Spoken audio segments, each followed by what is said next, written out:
In today's video, I'm going to teach you how to take screenshot in Telegram public channel. If you want to save something you see in a Telegram public channel, like a message, a photo, or a video preview, taking a screenshot is usually the quickest way to do it. In this guide, I'll walk you through how to do that on both Android and iPhone in a simple and easy to follow way. Let's start with Android. First, open the Telegram app on your phone. Once you're inside the app, go to the public channel where the content is posted. Public channels are accessible to a wide audience, so if you're already viewing the channel, you're in the right place. Next, open the specific message, image, or video that you want to capture. Make sure it's fully visible on your screen before taking the screenshot. This helps you avoid cutting off any important part of the content. When you're ready, press the power button and the volume down button at the same time.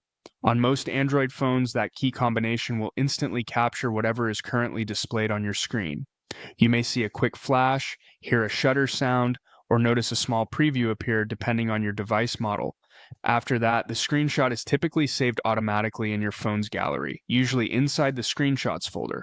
If you want to check it right away, just open your gallery app and look for that folder. Now let's go over the steps for iPhone. Start by opening Telegram and navigating to the public channel that contains the content you want to save. Once you find the message, photo, or video, open it so it appears clearly on your screen. Just like on Android, it's a good idea to make sure everything you want included is visible before capturing the image. To take the screenshot on iPhone, press the side button and the volume up button at the same time. If done correctly, your screen will flash briefly, and a thumbnail preview may appear in the corner. That means the screenshot has been captured successfully.